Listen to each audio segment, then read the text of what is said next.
A few years ago, during Lent, we offered a study on the topic of forgiveness by Barbara Crafton. It was part of a video teaching series sponsored by Trinity Wall Street. We had about 20 people and we gathered downstairs in classroom 3. I'm sure many of you watching remember it as well as I do. It was powerful as Barbara Crafton spent the first weeks explaining what forgiveness was not. It's not amnesia. Forgiveness doesn't mean that you forget that you were wronged. It's not permission. Forgiveness is not saying that what you did was fine and you should feel free to do it again. Forgiveness is not a pardon because you are not a judge. You are not saying that there will be no consequences from God, from the legal system, or even from karma. When you forgive, Barbara Crafton says, you are giving yourself permission to put that event down and to move on with your life. Because only when you are able to do that will you be free to have the life that you deserve. As long as you are living without forgiveness, you continue to let the wrong that was done to you or the wrong that you did define you. It reminds me of a story about when Bill Clinton met Nelson Mandela for the very first time. Bill Clinton had this question on his mind. When you were released from prison, Mr. Mandela, the former president said, I woke my daughter up at 3 o'clock in the morning. I wanted her to see that historic event. And then President Clinton asked his real question. As you marched from the cell block across the yard to the gate of that prison, the camera focused in on your face. I have never seen such anger and even hatred in any man as was expressed on your face that day.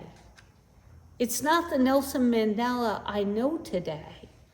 What was that about? Mandela answered, I'm surprised that you caught that, and I regret that the camera saw that. My anger was so clear on my face. As I walked across the courtyard that day, I thought to myself, they've taken everything from you that matters. Your cause is dead. Your family is gone. Your friends have been killed, and now they're releasing you, but there's nothing left for you out there. And I hated them for what they had taken from me. And then I sensed an inner voice saying to me, Nelson, for 27 years you were their prisoner, but you were always a free man. Don't allow them to make you into a free man only to turn you into their prisoner. You can never be free to be a whole person if you are unable to forgive. And yet, as we all know so well, we can be downright stingy with our forgiveness.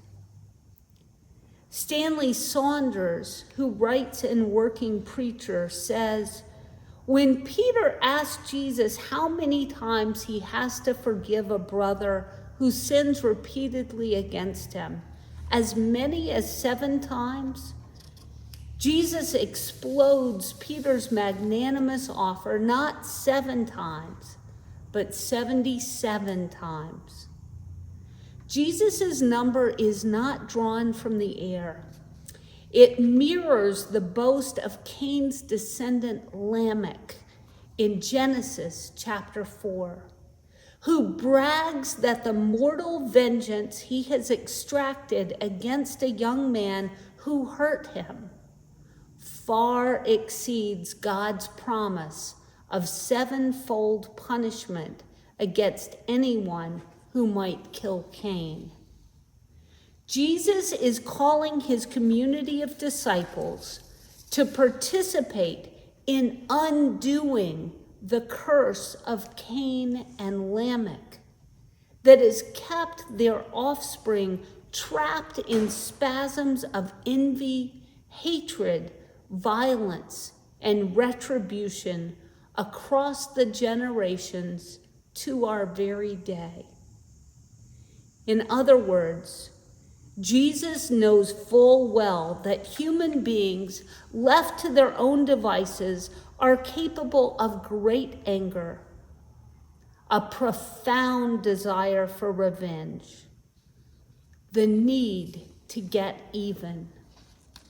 But Jesus also knows that this is a trap, because we will never get even. Because the anger and hurt that we give out will only create more anger and hurt. It is a cycle that destroys. It is a cycle that diminishes our very souls. And so, as Christians, we are called to break this cycle in the only way we can, by forgiveness. To be brave enough to be willing to let go of our hurts and not dwell inside them. I will never forget one of the examples that Barbara Crafton gave in her teaching on forgiveness. She was visiting a place and saw that the church in town was having a potluck. She didn't know anybody in that town and loves a good potluck, which all of us as church people do. So she decides to go. So once she's gone through the line and piled her plate high with all those delicious things that you only find at a church potluck supper, she looks around and finds an empty chair. And soon after she takes a couple of bites, the lady next to her begins to talk to her. Within 10 minutes, she had found out that this woman's husband had left her. And not only that, he had left her for the young assistant at that very church. The woman's pain was evident. Who wouldn't feel sympathy for this poor woman? Who wouldn't want to hear the details of this, Barbara Crafton assumed, very recent trauma as they went over the nights when she didn't know where he was, and the questions and the peculiar looks and the awkwardness from the assistant. And then, after half an hour of discussion, after a few questions, Barbara Crafton finds out that this happened over 15 years ago. The husband had long since divorced her and married the woman that he had left his wife for. They were living in another state now. They had had a child. And Barbara Crafton realized that this poor woman was carrying them around with her. She was so tortured by that betrayal that she could recount the details as if they had happened the day before to a total stranger at a potluck supper. But what about that husband and his current wife? Do they think of her at all? Probably not. And if they do, it's probably without much emotion at all. This woman had let a wrong done to her define her whole life. It consumed her to the point that she couldn't help but tell a perfect stranger the whole saga within a few minutes of meeting her. It's probably why there was an empty chair beside her in the first place. But that's what hatred and bitterness can do to us. They will change us, distort what is best about us, and make us unrecognizable. And the antidote to it all is forgiveness. And forgiveness is not as much about the other person as it is about you. Protecting who you are. If forgiveness is too much for your heart right now, start by praying to want to forgive, to want to put that hurt down. Because that may be all you are ready for right now.